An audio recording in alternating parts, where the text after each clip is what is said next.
voilà, on est encore en ligne une nouvelle fois. Bonjour à toutes et bonjour à tous.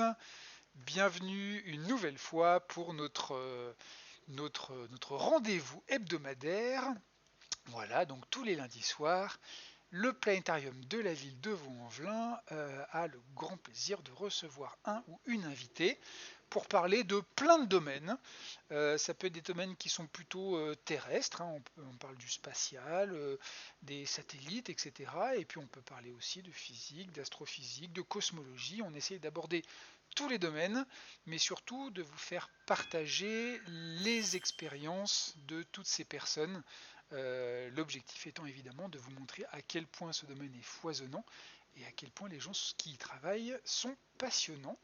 Alors on va faire la tournée des bonjours. On va commencer par dire bonjour à tous ceux et toutes celles qui sont dans le chat. Donc bonjour à Kaby Albireo, salut Anna qui va s'occuper de la modération ce soir. Bonjour Christine, salut Space Kiwi, ah bah oui, évidemment.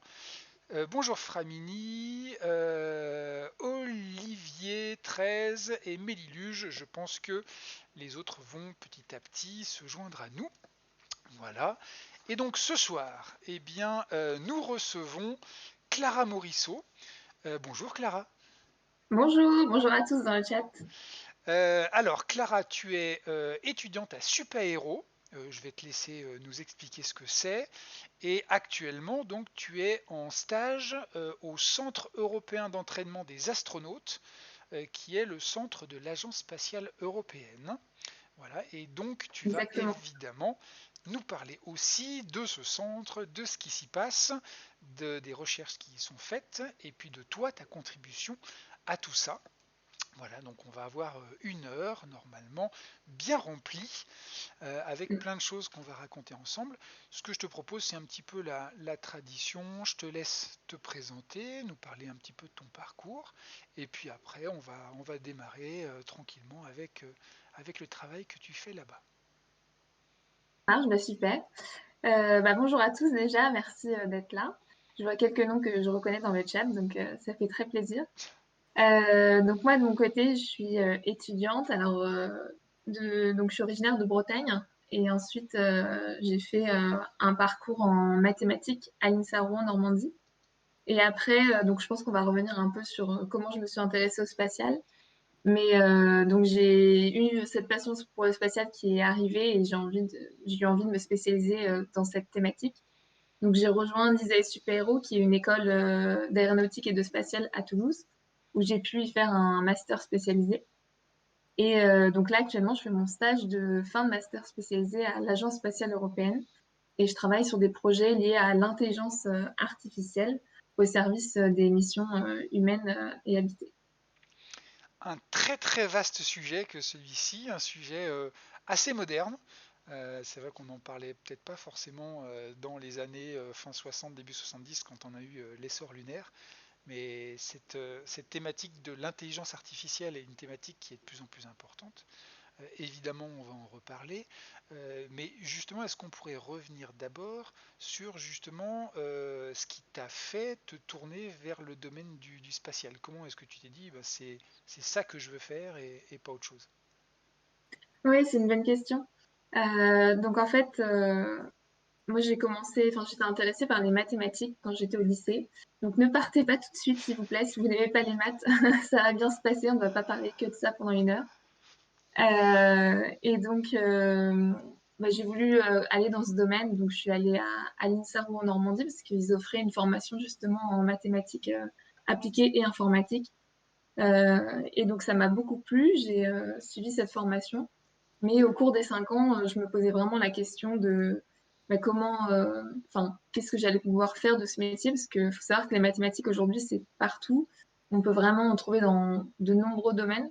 Moi, j'ai des amis de promotion qui travaillent dans la finance, dans les assurances, d'autres qui travaillent chez EDF ou à Dassault Systèmes, par exemple. Donc vraiment dans plein de domaines différents. Et moi, j'avais envie de trouver celui qui allait me passionner, celui qui allait me faire me lever tous les matins. Et c'était pas évident. Pour la petite histoire, je me souviens avoir regardé l'atterrissage de Curiosity il y a 9 ans et m'être dit que le spatial, ça avait l'air vraiment chouette, mais que c'était certainement pas fait pour moi. Donc voilà, donc avec tout ça, j'étais pas prête d'arriver dans le spatial, on va dire. Et finalement, Rouen, donc je sais pas si vous vous souvenez, mais on a notre cher astronaute Thomas Pesquet qui est normand. Et donc quand il est parti pour la Station spatiale internationale en 2017, forcément on en a beaucoup entendu parler en France. Et à Rouen encore plus, puisqu'il y avait une fierté un peu régionale de voir un astronaute normand dans l'espace. Et du coup, moi, je pense que ça m'a permis de me rapprocher un peu du spatial, de me dire, bah, tiens, il y a quelqu'un quand même qui a étudié au même endroit et qui aujourd'hui est dans l'espace. Donc ça doit pas être, je vais pas dire que ça doit pas être si dur que ça parce que ça reste compliqué, mais ça m'a permis de m'identifier un peu à lui et de me dire, bah, peut-être que finalement, il y a des métiers qui seraient abordables pour moi. Et donc, au fur et à mesure de sa mission, justement, je me suis de plus en plus intéressée au spatial. Et c'est vraiment à l'atterrissage de Thomas Pesquet, c'est pour ça que j'avais mis une photo de l'atterrissage, Pierre, que j'ai eu un peu un déclic. Et je me suis dit, mais en fait, ça a l'air vraiment incroyable parce que enfin, j'ai vraiment pris conscience de ce que c'était que d'envoyer des hommes dans l'espace et de les ramener sur Terre, le challenge technologique que ça représentait et le nombre de personnes qu'il fallait pour justement réussir à réaliser ce challenge.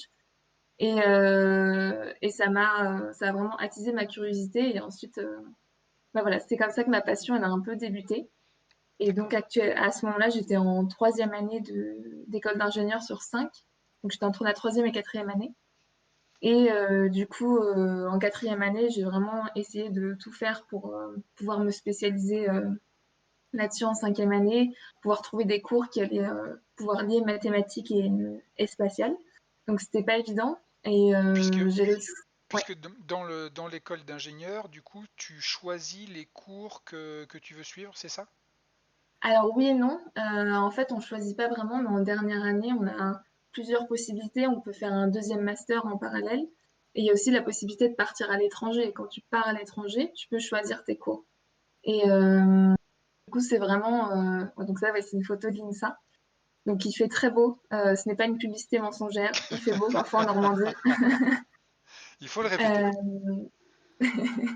Non mais je promets, là, il fait très beau en Bretagne actuellement également. Et, euh, et donc, oui, en cinquième année, je m'étais dit, bon, bah, je vais aller à l'étranger, puis je vais essayer de trouver des cours qui allient un peu physique et mathématiques.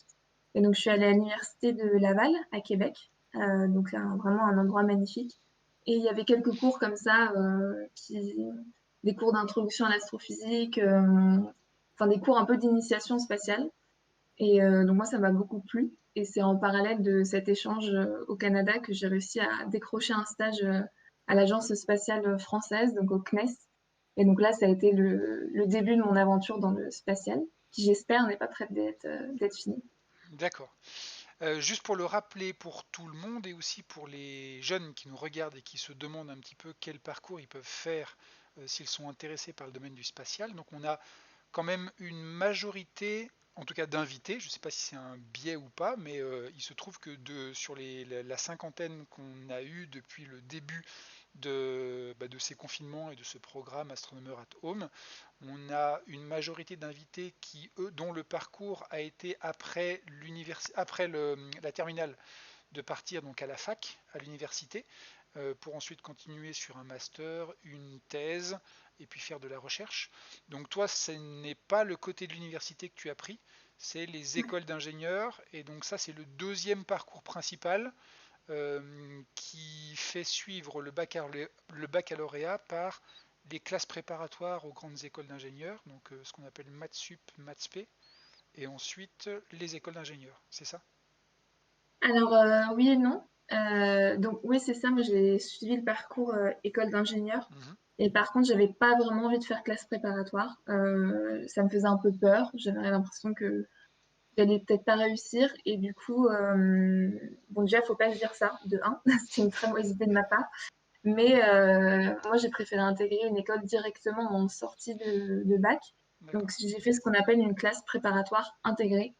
Donc, ça veut dire qu'on suit le même programme qu'une classe préparatoire aux grandes écoles. Mais à la fin, on n'a pas de concours. Parce que quand tu fais une classe préparatoire aux grandes écoles, au bout de 2 ans, tu as des concours justement et ben, réussir à décrocher telle ou telle école. Et quand tu fais une classe préparatoire intégrée, comme tu es déjà dans l'école, tu n'as pas besoin de faire les concours. Par contre, il faut que tu réussisses ton année et que tu aies 10 sur 20 partout. D'accord. Donc, c'est un système un peu différent. Après, le programme, il est relativement le même, mais la pression, elle est un peu moins élevée parce qu'on est déjà dans l'école. Et après, comme tous les parcours, il y a des moyens de rejoindre les INSA si on a fait classe préparatoire ou si on a fait l'université. Ou si vous vous rendez compte que le métier d'ingénieur, ça ne vous correspond pas, vous pouvez aussi vous tourner vers la recherche et retourner à l'université. C'est vrai que j'en ai pas parlé, mais moi, dans les personnes de ma promotion de l'INSA qui sont diplômées en mathématiques et informatique, donc au bout de 5 ans, il y en a certains qui ont fait des thèses. C'est pas un parcours anodin du tout. C'est une vraie possibilité. Donc c'est aussi une autre façon de se tourner vers une thèse à la sortie d'une école d'ingénieur. D'accord. Juste là, je profite de 2 secondes pour souhaiter la bienvenue à tous ceux qui sont arrivés en retard. Donc, salut Benouille, prof du toit, Emilev, Guigui, Polo, Poupoule, Mac, Péborel, Sinerta, Brundog. Voilà, bonjour à tous et bienvenue. Justement, on arrive sur la partie un petit peu brûlante, c'est-à-dire ton actualité. Donc là, maintenant, actuellement, du coup, tu travailles au Centre européen d'entraînement des astronautes. Sauf que tu m'as dit tout à l'heure, en regardant par la fenêtre, qu'en Normandie il faisait beau, et je ne crois pas me rappeler que le centre européen d'entraînement des astronautes ait encore été délocalisé en Bretagne ou en Normandie. J'ai fait une erreur. Oh, Exactement. ça va être l'horreur. En tout cas, dans l'ouest de la France, voilà, on va dire ça. Est-ce que tu peux nous dire un peu ce qui se passe Très bonne question. Donc là, je suis actuellement en Bretagne, à en Rennes. Bretagne? Et donc, il fait extrêmement beau, comme on l'a dit, mais ce n'est pas le Centre européen des astronautes. Donc moi, j'ai commencé à travailler à l'ESC, donc le Centre européen des astronautes, en novembre pour un stage de 6 mois. Donc j'y suis jusqu'à fin avril. Et malheureusement, avec le Covid, c'est très compliqué de travailler sur site. Donc actuellement, dans mon équipe, on est pas mal de stagiaires. Je vais pouvoir présenter un peu mon équipe ensuite. Et il y en a certains qui travaillent sur site, mais c'est vraiment ceux qui font du travail en laboratoire. Moi, je travaille beaucoup sur les ordinateurs, je développe des algorithmes, donc j'ai moins besoin d'être sur site. Et puis, il faut savoir aussi que l'actualité spatiale humaine, elle est brûlante. On a Thomas Pesquet qui part dans moins d'un mois, et puis Mathias Maurer qui va le suivre juste après, et ensuite Samantha Cristoforetti. Donc là, on a 3 astronautes européens qui sont en entraînement actuellement. Et donc, évidemment, avec le Covid, les restrictions sanitaires, elles sont très strictes. Donc, dès qu'il y a un astronaute qui est au Centre européen des astronautes, on n'a pas du tout le droit d'aller sur site afin d'éviter tout risque de contamination des astronautes, parce que ce serait très compliqué de remplacer quelqu'un qui a le Covid. D'accord, ok. Donc ce centre européen, est-ce que tu peux nous dire où est-ce qu'il est, du coup? Oui, alors il est à Cologne, en Allemagne. Donc en fait, il a plusieurs centres. Le plus gros centre, c'est le centre technique, donc on appelle l'ESTEC, qui se trouve aux Pays-Bas. Et ensuite, il y a le centre des opérations. Donc là, on va opérer les satellites, mais aussi les rovers, qui se trouve, donc c'est l'ESA qui se trouve à Darmstadt, également en Allemagne. Et le centre européen des astronautes, qui se trouve à Cologne. Donc c'est environ une centaine de personnes. C'est un centre qui est assez petit, mais du coup qui est très familial. Et il se trouve juste à côté de la DLR, qui est l'agence spatiale allemande. Donc les deux centres travaillent beaucoup ensemble, parce qu'il y a des infrastructures qui sont partagées par l'agence spatiale allemande et l'agence spatiale européenne, notamment vis-à-vis de l'entraînement des astronautes. D'accord, ok. On a Sinerta qui visiblement a eu l'occasion de visiter l'Estec et qui en garde visiblement un souvenir ému. Et la sucette.com, j'ai pas bien compris ta question. Donc si tu peux préciser un petit peu, on verra si on peut y répondre, mais je sais pas de quoi tu parles quand tu parles de ce que l'humanité a oublié. Voilà. Donc toi, de ton côté, tu as dit que tu n'avais pas besoin d'aller sur place en Allemagne pour travailler là-bas. Est-ce que initialement il était prévu que tu montes en Allemagne ou est-ce que il était prévu que tu restes simplement travailler de ton côté? Non, sans Covid, j'aurais fait tout mon stage sur place. Et D'accord. d'ailleurs, Sinerta qui parlait de visite, effectivement, il y a donc tous les ans, il y a des portes ouvertes de l'ESA, donc on peut visiter les steaks. Et sinon, en principe, le Centre européen des astronautes se visite à l'année. Donc pour ça, il faut passer par l'Agence spatiale allemande, par la DLR. Et c'est possible de visiter donc sur certains jours, alors pas les week-ends, c'est que les jours de semaine, il me semble, mais on peut réserver. C'est un peu Disneyland parce qu'il y a des choses assez sympas à voir. Donc moi, pour l'instant, je n'y suis pas encore allée, mais il me tarde de m'y rendre. Et donc quand la situation sera un peu plus normale, normalement, je pourrais aller rencontrer des collègues. D'accord. Bah écoute, j'espère pour toi vraiment que tu pourras aller t'y balader. Et donc du coup, toi tu peux travailler depuis chez toi parce que tu travailles au niveau informatique. Est-ce que... alors il y a Poupoule qui te souhaite bon courage. Voilà. Merci à toi. Effectivement, j'espère que... Bah, on espère tous que la situation va finir par se calmer. Même ici de notre côté, je vous avoue que on est impatient de pouvoir rouvrir le planétarium pour accueillir aussi pas mal de gens. Alors je ne sais pas ce que ça donnera sur les émissions en live, mais c'est vrai que vous commencez à nous manquer pas mal. De ton côté, Clara, du coup, qu'est-ce que tu fais? C'est quoi le travail que tu fais? Tu nous parles d'algorithmes, tu nous parles Mm. d'intelligence artificielle. Est-ce que tu peux nous expliquer en gros ce que c'est et après en particulier le rôle que toi tu as là-dedans? Oui, alors c'est une très bonne question. Donc moi, j'ai rejoint l'équipe qui s'appelle Spaceship EAC, donc vaisseau de l'Agence spatiale européenne et du Centre européen des astronautes. Donc c'est une équipe qui est composée d'environ 15 personnes, avec sur 15 personnes, on doit être enfin, 10-15 stagiaires. Donc c'est une équipe très jeune. Et le but, c'est de préparer les missions humaines et robotiques. Donc en fait, on travaille sur des technologies qu'on appelle des technologies à très bas niveau, où on se projette dans 10, 15, 20 ans. Et on va étudier comme ça des domaines très très différents. Et l'idée, c'est de voir justement s'il n'y a pas un domaine qui est prometteur pour l'exploration spatiale humaine et robotique. Et si ça l'est, ensuite, c'est poussé au sein de l'ESA et on se dit, bah, tiens, on va aller dans cette direction. Donc, pourquoi est-ce qu'on est autant de stagiaires? En fait, la volonté première, c'est vraiment d'essayer de travailler avec des personnes qui ne sont pas encore biaisées par le spatial, qui n'ont pas 20 ans d'expérience derrière eux, et puis qui vont tenter des choses, qui vont avoir des idées peut-être un peu folles, et on va se dire, bah non, si jamais, on fait jamais ça dans le spatial d'habitude. Et puis justement, et bah, pourquoi pas, finalement. Donc, c'est un peu l'idée. Et du coup, moi, au sein de cette équipe-là, donc j'ai repris des travaux sur l'intelligence artificielle. Donc, l'intelligence artificielle, c'est développer des algorithmes qui vont être capables de réfléchir par eux-mêmes pour répondre à un problème et y trouver une solution. Donc, il y a plein de domaines de l'intelligence artificielle. Donc, moi, je travaille principalement sur deux. Donc, le premier, c'est ce qu'on appelle le système expert, qui est un peu moins connu. Et donc, simplifier le système expert, c'est essayer de rendre une machine ou un ordinateur expert, enfin un algorithme expert dans un domaine pour pouvoir répondre à un problème.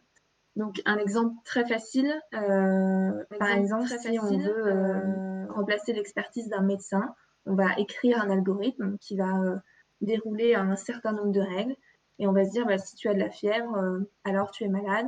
Et si tu as aussi de la toux, bah, c'est peut-être un rhume, etc.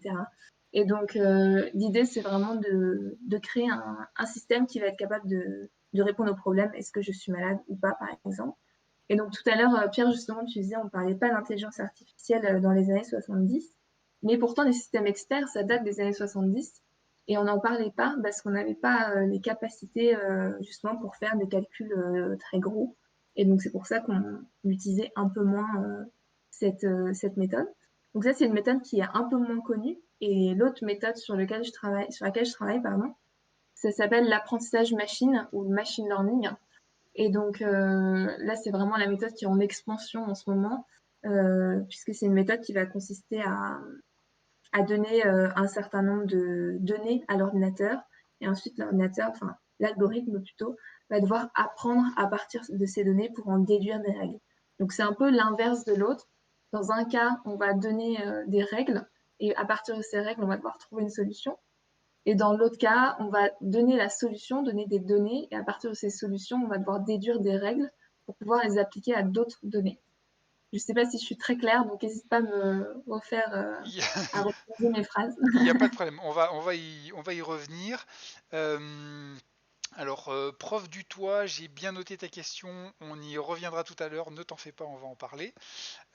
Bonjour Anne-Bod, et juste, du coup, je fais remonter donc la question de Emeric, qui te Ouais. dit, donc je suis jeune ingénieur diplômé en électronique et en informatique, je suis depuis peu très intéressé par le spatial. Sauriez-vous quelles sont les écoles qui permettent de suivre une formation supplémentaire, style master spécialisé? J'ai vu que l'ISAE faisait ça, mais c'est très cher, est-ce qu'il y en a d'autres? Est-ce que tu as des idées ou pas? Oui, alors c'est une très bonne question, Émeric. Donc effectivement, moi j'ai fait un master spécialisé à l'ISEE Super Héros, donc en un an, alors en un an et demi de mon côté. Euh, et en fait, c'est très cher. On va pas se mentir, c'est une formation qui coûte presque 10 000 euros. Donc c'est pas du tout donné à tout le monde de le payer. On est nombreux à avoir fait des emprunts dans la promotion pour pouvoir se payer cette année-là. Après, ça vaut vraiment le coup. Moi, j'ai beaucoup aimé. Il y a d'autres formations, je pense à l'ISU, donc c'est International Space University, c'est à Strasbourg. Mais il me semble que c'est aussi assez cher. Et ensuite, en formation moins chère, en master spécialisé, ça va être compliqué parce qu'en fait, si tu veux, Henrik, les masters spécialisés ils sont moins subventionnés par l'État et c'est pour ça qu'ils sont chers. Parce que enfin, un étudiant en France, ça coûte, il me semble, entre 15 000 et 20 000 euros par an pour payer les profs, les infrastructures, etc. Et donc, quand toi, à l'université, tu payes 500 euros, c'est parce que la partie restante, elle est prise en charge par des subventions de la région, l'université, etc. Et donc, les masters spécialisés sont un peu moins subventionnés, justement, parce que bah, on considère que ce pas des formations prioritaires. Et du coup, en général, c'est des formations qui restent assez chères. Donc, c'est un choix à faire. Et après, en tout cas, aussi, Émeric, si tu as plus de questions, n'hésite surtout pas à me contacter. Je pense qu'on donnera mes contacts à la fin, que ce soit Twitter ou LinkedIn, il n'y a aucun souci pour en discuter tous les deux plus tard. On pourra effectivement. Alors fais-moi penser à ça à la Ouais, fin pour qu'on puisse donner tes contacts sur les réseaux sociaux. Si jamais les personnes veulent te poser des questions, tu pourras certainement leur donner des réponses, les diriger par là. Je voulais revenir donc sur sur ton travail justement. Donc tu nous dis que soit on a des systèmes qui possèdent les règles et qui doivent exploiter des données, soit des systèmes à qui on fournit des données et qui doivent en extraire des inférences, des règles, etc. Et qui doivent réfléchir avec ça. Est-ce que tu pourrais nous dire des exemples dans le domaine du spatial, à quoi pourrait servir ce genre de choses et dans quel contexte? Est-ce que c'est pour les astronautes? Est-ce que c'est pour les satellites? Est-ce que c'est pour l'exploration spatiale? Est-ce que c'est pour les robots? Est-ce que c'est pour les humains? Voilà, des exemples et puis pour qui?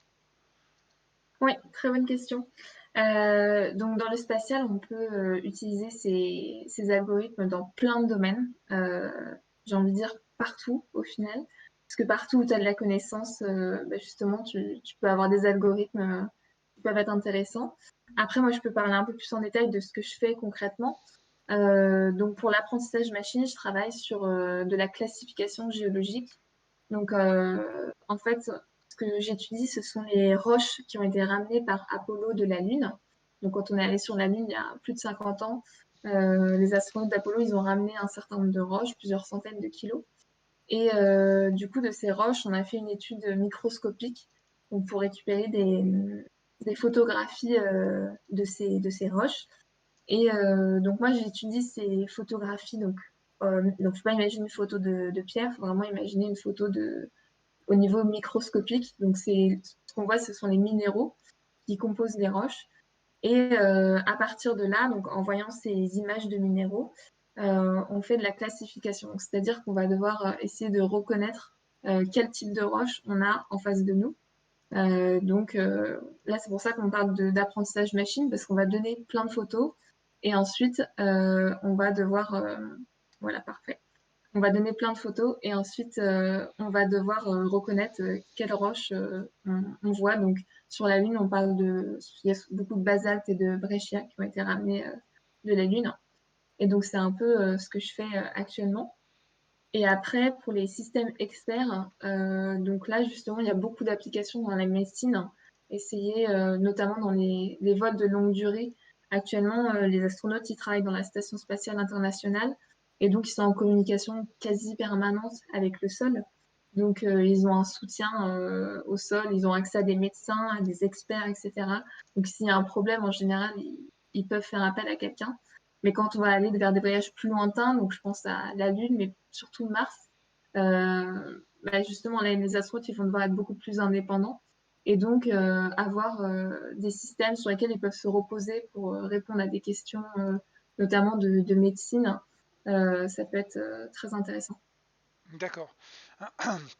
Euh, pour la dernière partie, il s'agirait en fait de systèmes qui pourraient aider les astronautes à la prise de décision, c'est ça? Ou des systèmes qui pourraient faire une partie du travail à leur place? Alors les deux, euh, il y a beaucoup d'algorithmes qui servent à faire de la prise de décision, donc à donner, bah voilà, enfin, selon l'algorithme, voici la meilleure réponse à donner, ou voici l'ensemble des réponses possibles à ce problème. Et après, tu peux aussi simplifier le travail et faire le travail à leur place. Alors, par exemple, pour tout ce qui va être apprentissage machine, notamment classification de roches, donc on a récupéré des milliers d'images des roches des missions Apollo. Et là, actuellement, donc, on prévoit de retourner sur la Lune et de refaire de la géologie. Et donc, on va sûrement récupérer encore plus d'images, puisqu'on va retourner plus longtemps. Et pardon, le fait de classifier les roches, c'est un travail qui prend extrêmement. Enfin, ça prend vraiment beaucoup de temps. Il faut des géologistes qui vont regarder les images une par une et dire bon, bah, ça, c'est cette roche, ça, c'est cette roche. Et donc, avoir un algorithme qui va permettre de faire ce travail-là en amont, c'est vraiment très intéressant. Et puis, ça va aussi permettre, par exemple, aux astronautes de faire ce travail directement sur la Lune. Et, euh, et donc, ça, c'est vraiment bien parce que à l'époque, bon, les astronautes, ils avaient pas forcément, enfin, ils avaient des compétences en géologie parce qu'on leur a donné des cours. Mais à part un astronaute d'Apollo, personne n'était géologue. Il y a un astronaute qui a été géologue qui allait sur la Lune. Et justement, il y allait parce que on s'est rendu compte qu'il fallait des compétences en géologie. Que les militaires, Euh, c'était un peu limité quand il fallait reconnaître des roches. exactement, bah oui, c'est ça. On peut pas avoir toutes les casquettes du monde, malheureusement. Et donc là, on prévoit de retourner pendant plusieurs semaines, voire plusieurs mois.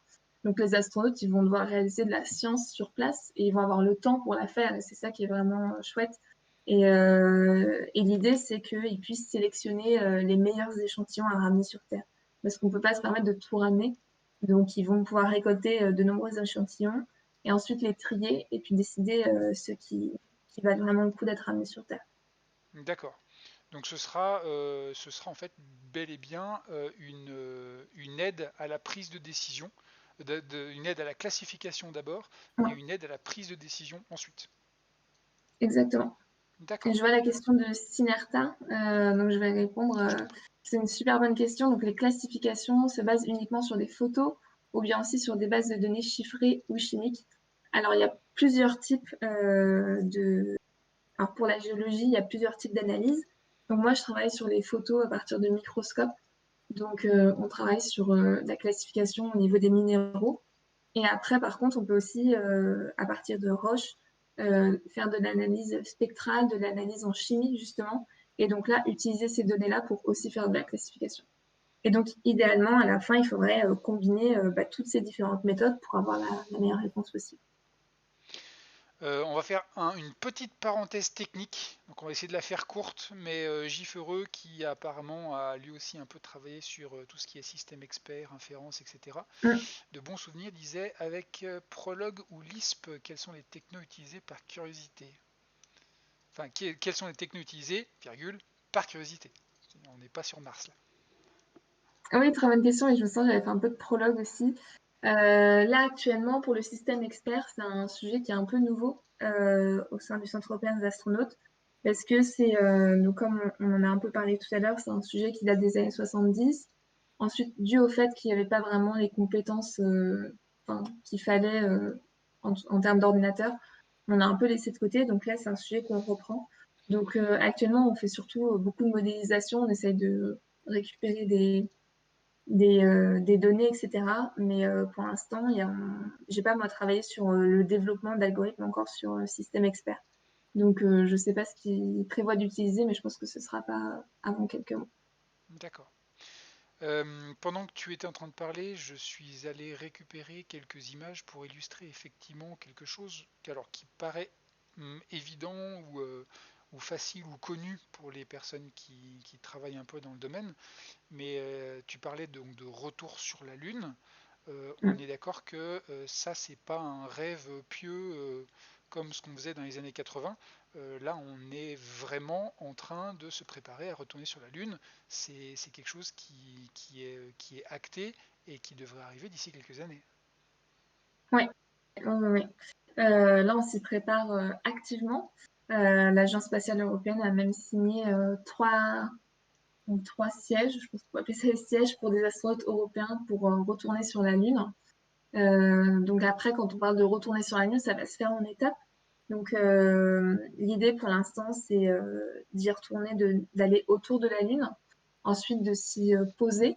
Et puis, plus on va avancer dans le temps, plus on va apporter des éléments sur la Lune et avoir des habitats, des rovers, etc., pour avoir une base qui va être permanente. Donc là, l'image qu'on voit, j'imagine que c'est La Gateway. la Hello Pilgrim à la Gateway exactement. Donc la station lunaire, donc qui va être en orbite autour de la Lune. Et donc il y a un peu la nouvelle station spatiale internationale, si on peut dire ça comme ça, qui se développe aussi et qui permettra d'avoir des astronautes à la fois autour de la Lune, à la fois sur la Lune, et de réaliser des opérations sur Entre les deux. sur les deux parties. Là, sur cette image, on peut rappeler que cette Gateway, donc cette future station spatiale autour de la Lune et pas autour de la Terre, elle est déjà en construction. Oui. Il y a le module central de cette station spatiale qui est quasiment construit, voire construit. Les autres modules qui sont les crédits qui sont alloués à différentes sociétés qui vont les construire. Et puis tout à gauche de l'image, on voit le vaisseau spatial Orion. C'est l'espèce de pointe de flèche avec les 4 petits panneaux solaires. Et le vaisseau Orion est lui aussi construit. Il est en phase de finalisation de construction. Donc tout ça, c'est quelque chose qui est, qui est tout à fait actuel, quoi. C'est pas juste un dessin Ouais. d'artiste. Donc en fait, si je comprends bien, au sol de la Lune, alors je vais remettre une autre image sur laquelle l'Agence spatiale européenne avait pas mal communiqué. C'est ça, c'est le village lunaire. Donc c'est bien ça qu'on envisage, c'est avoir autour de la Lune un premier arrêt, un premier pit stop à partir de la Terre, et ensuite pouvoir faire des allers-retours entre l'orbite et le sol avec une station au sol. Et donc toi, tes logiciels permettraient ici au sol de pouvoir aider les astronautes dans ces travaux de recherche géologique à la surface de la Lune. Et j'imagine que les systèmes dont tu parlais tout à l'heure, qui étaient le machine learning, qui pourrait aider les astronautes lors de la navigation à long cours vers Mars, pourrait tout à fait être testé dans la station orbitale, par exemple. Oui, tout à fait, tout à fait. L'idée, c'est vraiment, en fait, on retourne sur la Lune on a plein d'objectifs. Il y a beaucoup d'objectifs scientifiques. Et donc, c'est pour ça qu'on va faire de la géologie. On n'y va pas simplement parce qu'il y a des jolis cailloux. C'est vraiment parce qu'on veut répondre à des questions scientifiques auxquelles on a en partie répondu grâce à Apollo. Mais il nous manque des éléments. Et puis, 50 ans plus tard, on a des technologies qui sont plus poussées. Il y a une, quelque chose que je trouve très intéressant, qui est qu'aujourd'hui, on n'a pas encore utilisé toutes les roches lunaires qu'on a ramenées d'Apollo. Il y a certaines qui ont encore été gardées dans leur emplacement d'origine, dans leur emballement d'origine, pour justement, en se disant, mais en fait, on va attendre d'avoir des machines qui seront plus puissantes pour pouvoir analyser ces éléments-là avant de les analyser. Et donc, ça, je trouve que c'est vraiment intéressant d'avoir eu ce recul à l'époque et de s'être dit, attention, on ne va pas tout déballer tout de suite. Et donc là, on y retourne pour faire de la science, pour répondre à c'est quoi l'origine de la Terre, de la Lune. Avant Apollo, on ne savait pas vraiment la Lune, comment elle a été créée. Et aussi, on y va pour préparer les futures missions lointaines. Donc, en fait, on va répéter des scénarios qui seront ensuite, enfin, qui pourront se passer ensuite sur Mars. Donc, le fait d'aller sur la Lune pendant plusieurs semaines, plusieurs mois, ça va nous permettre de nous assurer si c'est possible de le faire aussi sur Mars, sur une autre planète. Et puis, de travailler comme ça avec des astronautes qui seront restés dans la station spatiale, oui, dans la station spatiale lunaire, et des astronautes qui seront sur le sol lunaire. Ça permettra aussi de répéter les schémas, les scénarios d'opération qu'on va mettre en place pour les futures missions. Ok, d'accord. Et donc, toi, tu fais partie de tout ça, de ce programme. C'est-à-dire que tu vas développer une partie de ces codes qui vont peut-être un jour se retrouver à la surface de la Lune. Mais on espère, on espère. En parallèle de développer ces codes, on essaye aussi de développer justement les machines qui vont permettre d'analyser les roches.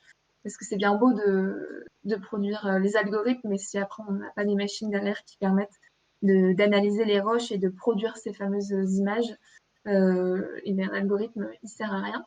Donc c'est aussi quelque chose qu'on est en train de regarder en ce moment, d'essayer de faire en sorte d'avoir une machine qui pourra reproduire ces images sur la Lune.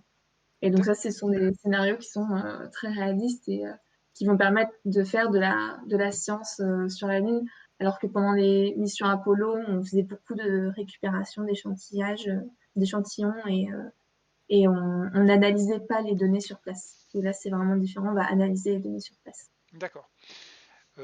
Sinerta qui disait qu'elle était pressée depuis que le test justement de la fusée s'est terminé. C'est vrai que la semaine dernière, donc la NASA a testé avec succès le fonctionnement des moteurs du lanceur SLS, qui sera le lanceur, si je ne m'abuse, le plus puissant qu'on ait jamais fait depuis la Saturn V. Et donc là, ce sont 4 moteurs qui ont été testés pendant 8 minutes de fonctionnement et qui ont visiblement très bien tenu la charge. Donc on disait les éléments de la station spatiale cislunaire sont construits, le vaisseau Orion est en fin de construction et le lanceur qui emmènera ce vaisseau vers la Lune est en test et en construction aussi. Donc, a priori, on devrait voir ça d'ici la fin de la décennie, hein. Oui, oui, bah pour l'instant, on a des premiers scénarios, enfin, on parle de 2024. Et après, donc, il y a plusieurs missions qui vont arriver très bientôt. Il y a la première mission inhabitée, c'est 2022, si je ne me trompe pas. J'avais envie de dire 2021, mais ça me paraît très proche, mais peut-être que L'année c'est dès prochaine. la fin de l'année. Mais la première mission inhabitée, normalement, c'est très bientôt, donc c'est simplement un tour de la Lune. Et ensuite, on va pouvoir envoyer les autres, des astronautes au fur et à mesure. Et donc, au début, on va juste faire le tour de la Lune et ensuite, on va se poser temporairement. Et donc, les premières missions, ce sera quelques jours et ensuite, on va vraiment étendre D'accord. quelques semaines, quelques mois. Donc Donc, ça arrive. ouais, tout ça va arriver très très vite. Donc restez à l'affût. C'est vrai que là, d'ici 1 an, 2 ans grand max, on va vraiment en entendre de plus en plus parler. Mm.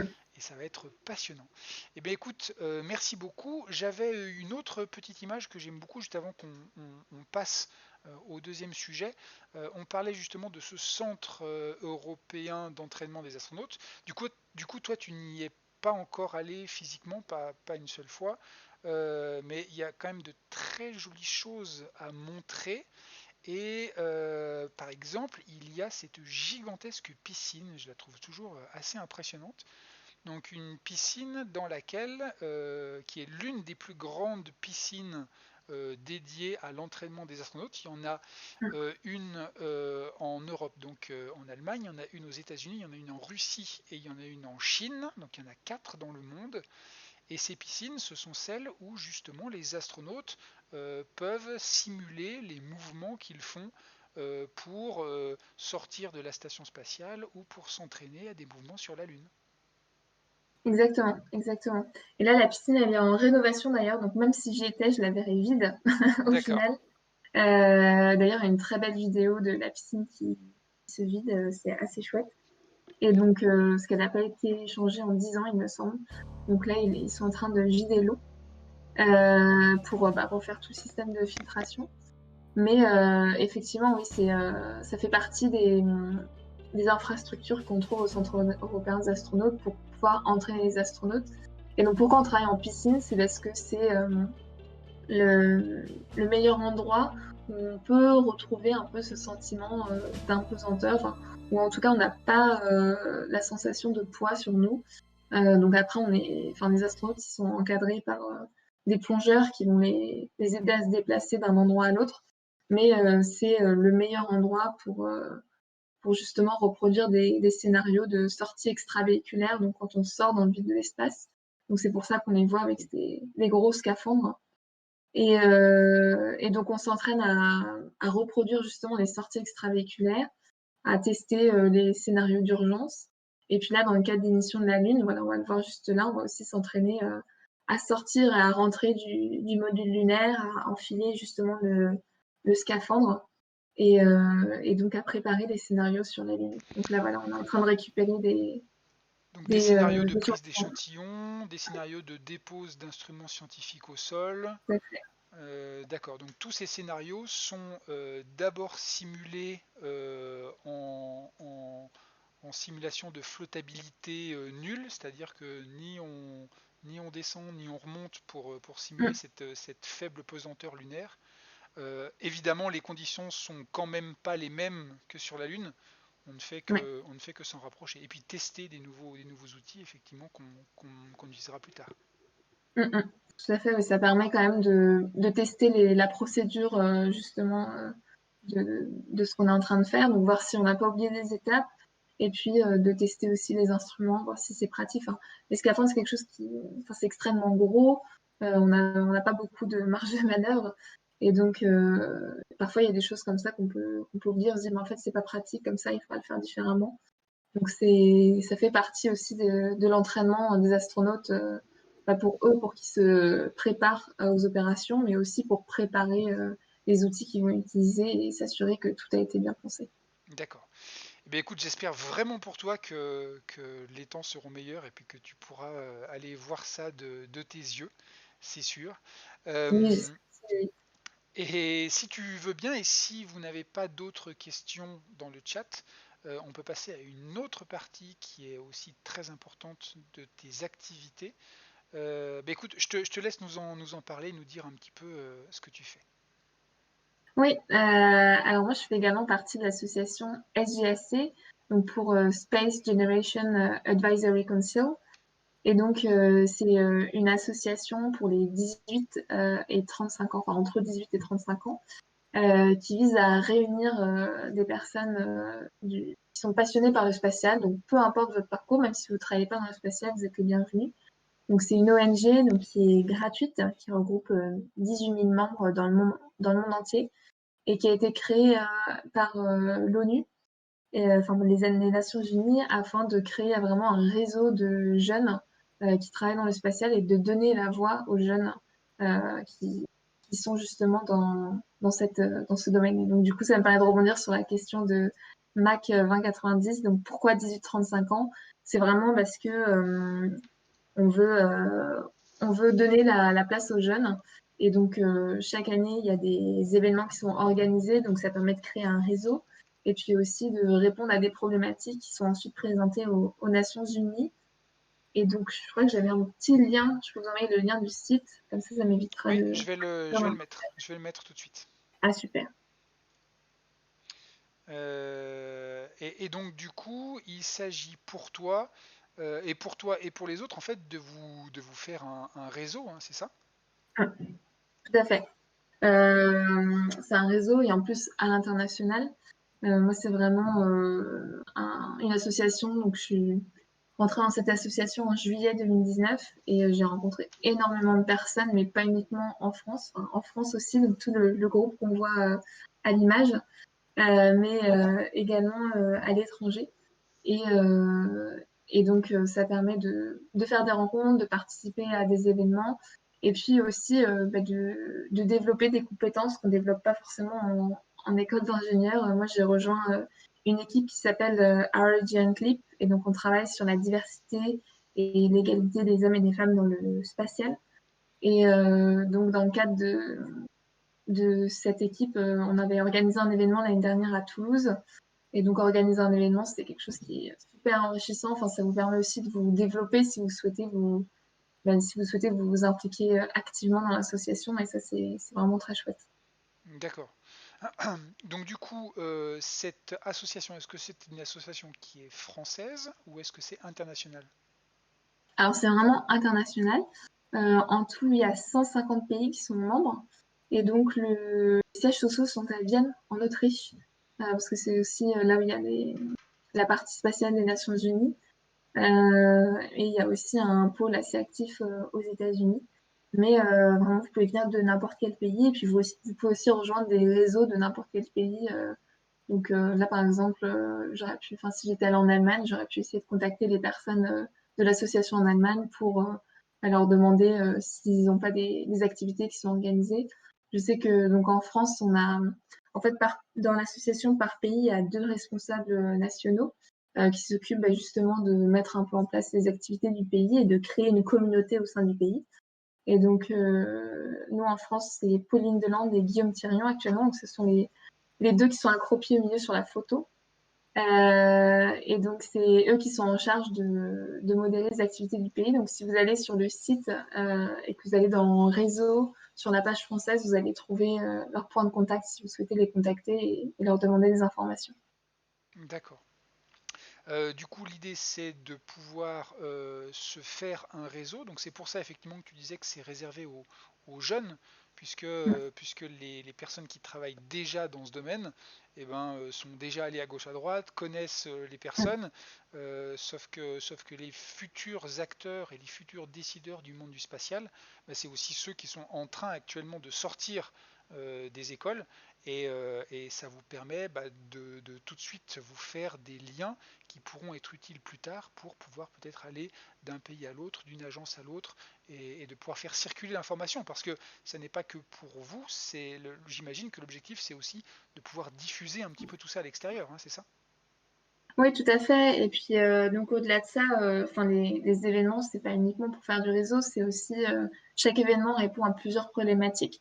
Donc, il y a des événements qui sont plus ou moins gros. Et donc, nous, l'événement qu'on avait organisé, par exemple, c'est un événement qu'on appelle local, donc pour la communauté française, mais qui était ouvert, enfin, il était en anglais, donc c'était ouvert à toute personne souhaitant venir en France, mais c'était un événement local. Et donc la problématique justement c'était l'équité et l'égalité des chances dans le spatial. Et donc on avait différents ateliers auxquels chacun participe. Et au cours de ces ateliers, on demande aux personnes de produire des recommandations pour l'industrie spatiale et également pour les agences spatiales. Donc par exemple sur des thématiques comme l'égalité des chances, on va suggérer de mettre en place des programmes de mentorat parce qu'on se dit, bah, tiens, les femmes, elles ont besoin de rôle modèles, elles ont besoin d'être encouragées. Et donc, d'avoir un programme de mentorat dans une entreprise quand on arrive et qu'on est jeune employé, ça peut être très intéressant. Par Et exemple pour les jeunes filles qui se disent que le spatial c'est pas fait pour elles quand elles commencent leurs études exactement, par exemple. tout à fait. C'est exactement ça. Et du coup, après de ces recommandations, on écrit des rapports. Et donc, chaque année, les rapports, ils sont présentés aux sessions techniques des Nations Unies. Donc, il y a quand même un vrai chemin qui est fait. C'est pas uniquement du réseau. On essaye aussi de produire des résultats. Et c'est vraiment donner la voix des jeunes dans le spatial pour les appliquer ensuite, enfin, pour que cette voix soit aussi entendue par les agences et par les entreprises du monde entier. Et donc de faire avancer les choses et de faire bouger les Exactement. lignes aussi parce que bah, Exact. parce que c'est vous qui allez les faire bouger les lignes, c'est pas les Oui, puis prérequis. on est jeunes aujourd'hui, puis bon, ce sera nous, comme tu disais, dans 10-20 ans qui seront là aussi dans les industries. Donc, c'est hyper intéressant d'écouter les jeunes, je pense, et de leur donner la place. D'accord. Alors on a d'interventions hein, dans le chat, Poupoule qui découvre plein de choses et d'associations dans le spatial. C'est vrai que c'est un domaine malheureusement dont on n'entend pas forcément beaucoup parler si on n'écoute que le journal de 20 heures ou on lit que les journaux. Mais c'est vrai que c'est un domaine qui est extrêmement actif, dans lequel il y a énormément de choses qui bougent. Donc c'est vrai que c'est assez chouette de pouvoir aussi en parler. Euh, Synerta qui te dit qu'a priori tout se fait en ligne en ce moment hein, avec la Covid. Alors, beaucoup de choses se font en ligne pour les événements, effectivement. Après, ça dépend des pays. Mais en France, actuellement, pour l'instant, c'est en ligne. Sachant que l'événement local français, l'année dernière, il était en septembre et ça a été le premier événement sur site de l'association SGAC. Et donc, il y a le deuxième, enfin, pas le deuxième, il y a l'événement français suivant, qui sera le troisième, il me semble, qui aura lieu le 3 juillet, si je ne me trompe pas. 3 juillet 2021, donc à Lille. Donc, je vous invite aussi à, vous allez trouver si vous allez sur le site dans événements, vous allez trouver des informations sur cet événement. Et pour l'instant, il est sur site. Donc, on croise les D'accord. doigts pour que tout se passe bien et pour qu'on puisse se retrouver sur place.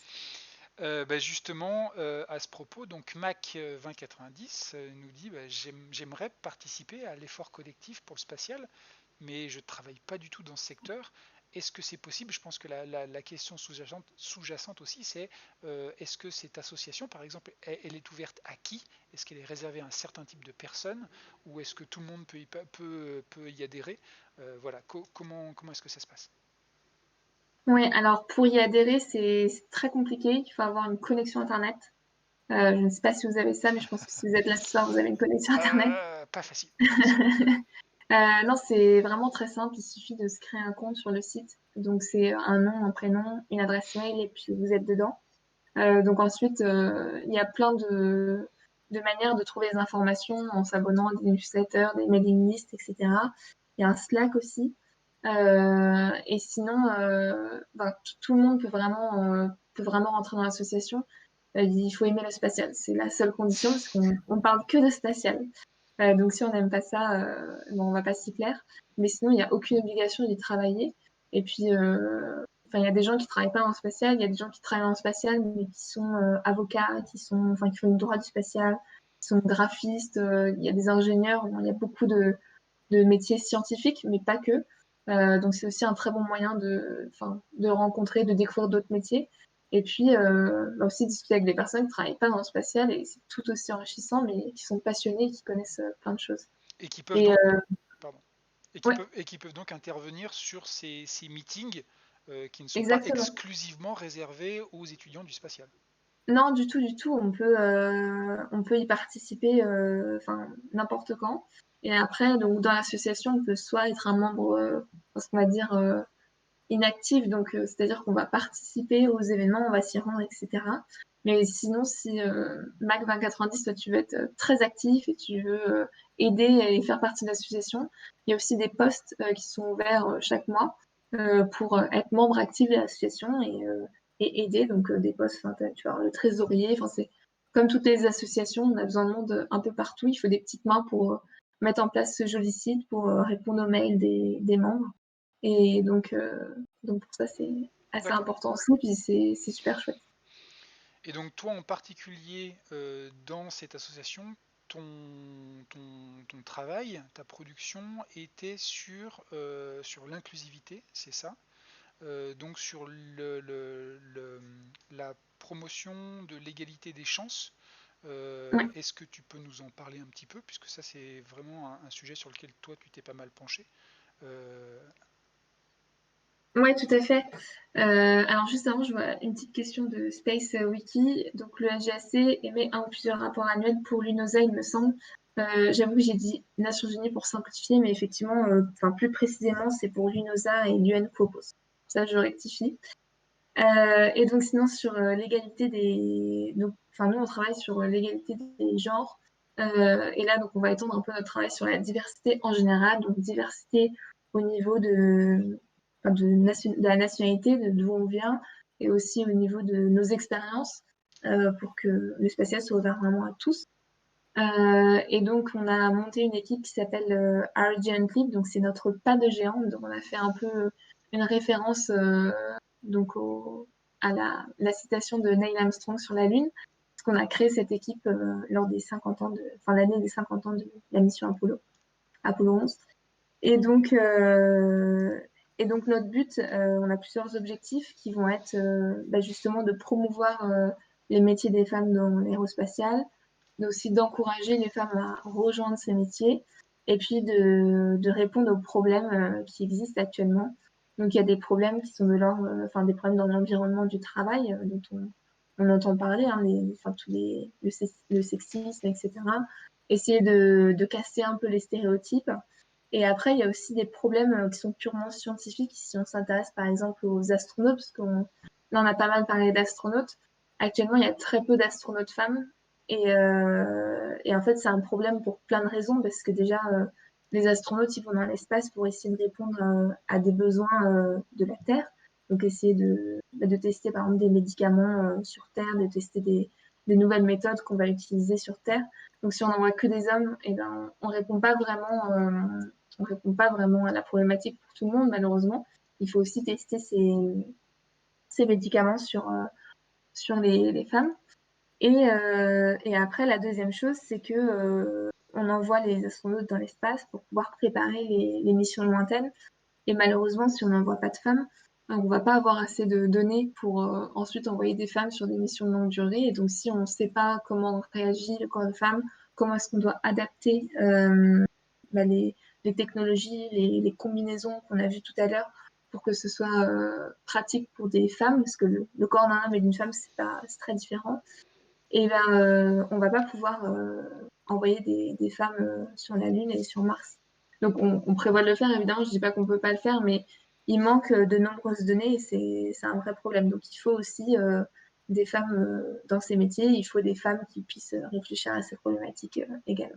D'accord.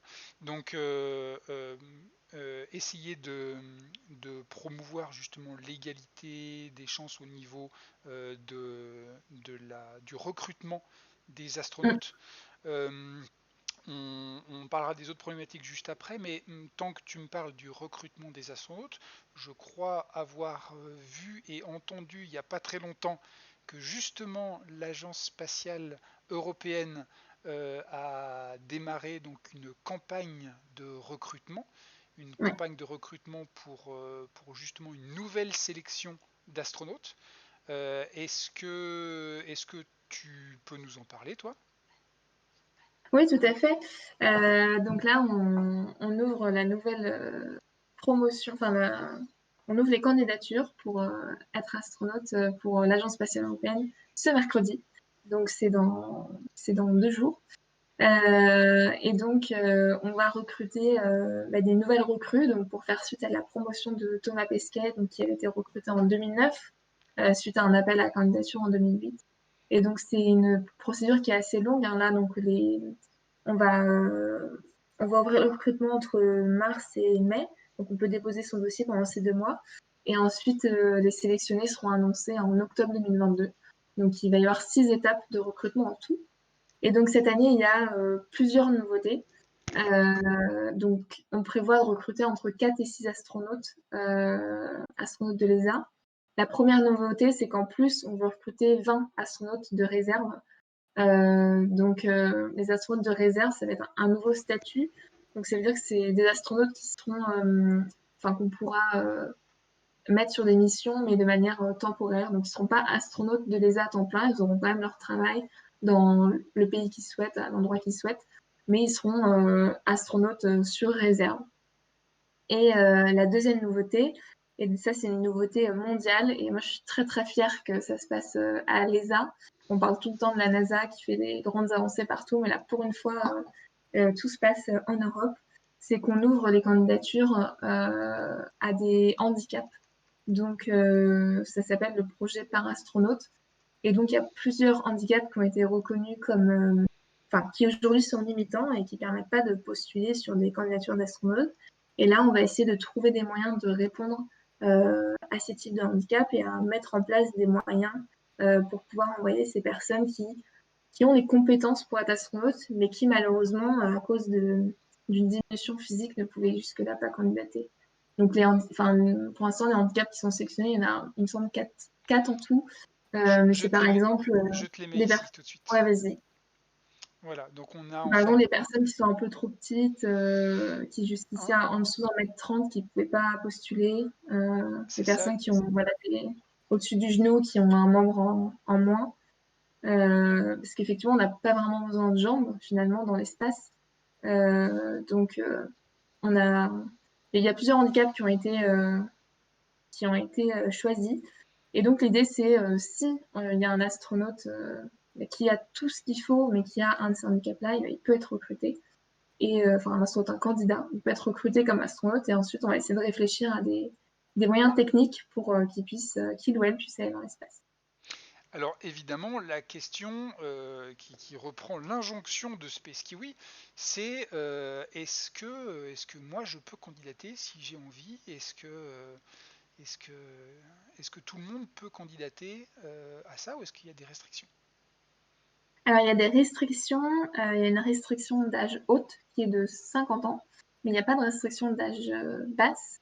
Après, on demande quand même à ce que les personnes aient un diplôme en sciences, Mhm. parce que c'est un métier qui est assez scientifique, mais on ne spécifie pas quelle science. Donc, c'est de la chimie, des maths, de la physique, n'importe quoi. On aimerait avoir des gens qui ont au moins 3 ans d'expérience, c'est recommandé. Et ensuite, je sais plus si j'en oublie. Après, enfin, Ça reste les gens. relativement large Ouais, c'est comme très domaine. large, ouais. Donc c'est-à-dire que En fait, beaucoup de personnes, beaucoup de gens peuvent candidater, et c'est ça la conclusion. tout à fait. La conclusion, c'est que on ne demande pas à ce que ce soit quelqu'un qui ait travaillé dans le spatial. Ça, c'est la première chose à, à connaître et à savoir. Vous pouvez travailler dans un autre domaine et puis avoir tout ce qu'il faut pour être astronaute. Il ne faut pas avoir des connaissances en spatial. Alors Mac nous dit candidater oui, mais la sélection c'est autre chose. Effectivement, ensuite il y a une sélection et on se retrouve de moins en moins jusqu'à ce qu'on arrive aux quelques candidats sur les milliers ou dizaines de milliers qui étaient au départ. Maintenant, je suis d'accord avec toi. Quoi qu'il en soit, je pense que ça reste de toute façon une expérience qui vaut certainement le coup d'être vécue. L'objectif étant éventuel, enfin étant bien sûr de poursuivre un rêve, mais même si on ne fait pas partie des 6 ou 7 derniers candidats, ça reste une expérience extraordinaire qui, qu'on ne vit pas forcément tous les jours. Oui, tout à fait. Et, enfin, pour reprendre un peu ce qui a été dit ensuite dans le chat, la première sélection, en fait, elle se fait entre ceux qui candidatent et ceux qui candidatent pas. C'est là où il y a plus de sélection finalement, puisque enfin, si on reprend les critères qu'on vient de dire à l'instant, comme tu l'as dit, c'est très très large. Donc en Europe, il y a énormément de personnes qui ont ce qu'il faut, qui ont ces critères-là et qui pourraient candidater. Et pourtant, bon, là, en 2008, il y a eu 8000 personnes environ qui ont candidaté. Là, je sais pas du tout combien de personnes vont candidater, on verra bien, je suis assez curieuse. Mais effectivement, la sélection, elle se fait là. Si tu candidates pas, tu seras pas pris. Il me semble que c'est un astronaute de l'ESA qui disait tous les astronautes ont candidaté. Oui, Et tous 100%, ceux qui n'ont pas candidaté ne sont pas devenus astronautes. 100% des astronautes ont tenté leur chance, pour reprendre un Ouais, c'est ça. célèbre. D'accord. Est-ce que toi, tu vas candidater? Et ben moi, du coup, je pense. Moi, j'ai pas les 3 ans d'expérience, donc je pense que ça peut ne pas passer la première étape. Mais on ne sait jamais parce que c'est pas forcément une restriction stricte. Même la restriction d'âge, c'est à chaque fois c'est recommandé, mais il y a beaucoup de choses qui se font en au cas par cas. Mais bon, on va passer tous les critères en revue et tous les critères ils vont être évalués et ensuite bah, soit on est au-dessus d'un certain score ou pas et on passe à l'étape d'après. Mais je pense que c'est une occasion qui est assez unique. Et puis si ça fonctionne pas, c'est tellement pas grave au final qu'il vaut mieux tenter sa chance. J'aurais rien perdu du tout. Ouais, ça Et puis coûte si rien. ça fonctionne, si je passe la première étape, ce sera déjà incroyable. Et puis rien que le fait, enfin, comme tu disais Pierre, bah, d'y aller, de passer ces étapes-là, je pense qu'on apprend beaucoup de choses sur soi-même parce que c'est une expérience assez unique. Donc je pense que je vais candidater, puis on verra bien. Je crois on est d'ailleurs plusieurs, hein. On a INS qui est ici, qui est intervenu d'ailleurs aussi dans le programme du Planetarium at Home, qui visiblement est prêt pour envoyer sa candidature à partir du 31 mars. Ouais. Moi-même, je pense que je vais candidater aussi. Évidemment, l'objectif, c'est pas forcément d'être certain qu'on arrivera au bout, mais de vivre cette aventure et puis de la vivre le plus longtemps possible. Et surtout, et je pense que c'est important, et je reprends tes mots, c'est vraiment important de ne pas se limiter. De de ne pas se Mm. limiter parce que quelque chose. Ça ne coûte rien. En tout cas, voilà, au début, ça coûte rien. Euh, et puis, euh, et puis que ce soit les hommes, les femmes, les jeunes, les vieux, on se limite toujours énormément. On se dit, il est toujours plus facile de se dire qu'on ne va pas y arriver ou qu'on ne va pas être accepté, et pour des raisons qui sont pas toujours logiques et qui sont pas toujours rationnelles.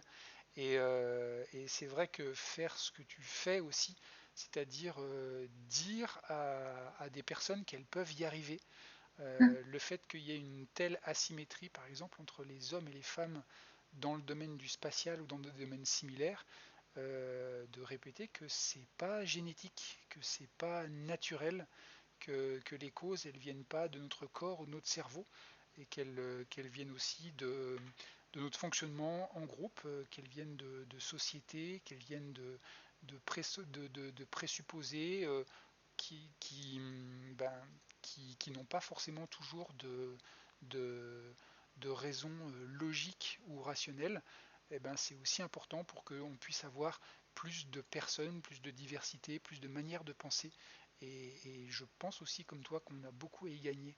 Et c'est pour ça que je voudrais te remercier beaucoup pour ce travail que tu fais en dehors de ton travail d'études, et qui, je pense, est extrêmement important pour la génération qui vient, et pour la génération qui est là aujourd'hui, et pour la génération qui viendra après.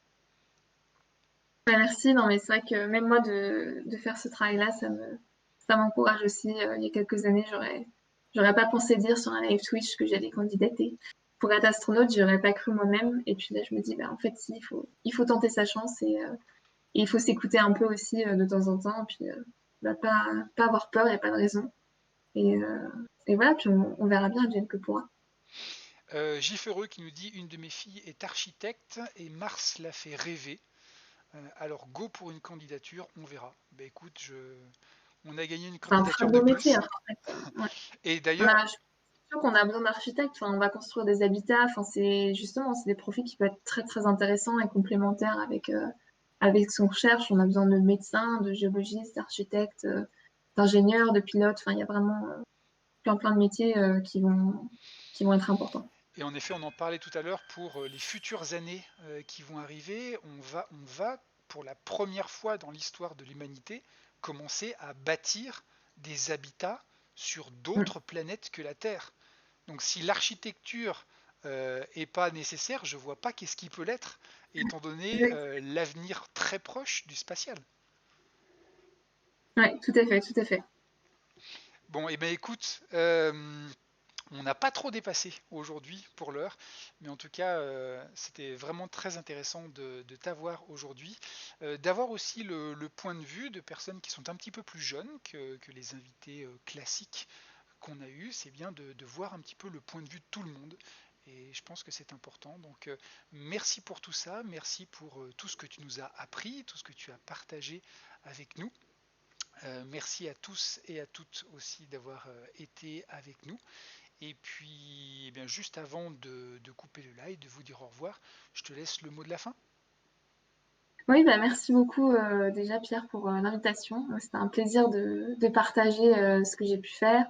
Et puis merci à tous d'avoir été là ce soir, à tous et à toutes, pour vos questions qui étaient très intéressantes. Une discussion très variée, mais on voit qu'il y a un bel avenir dans le spatial et ça fait plaisir à voir.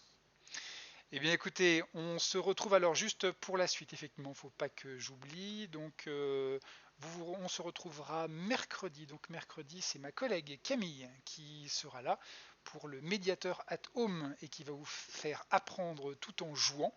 Voilà. Et puis ensuite, la semaine prochaine, attention, le lundi, c'est le 5 avril, et ce sera le lundi de Pâques.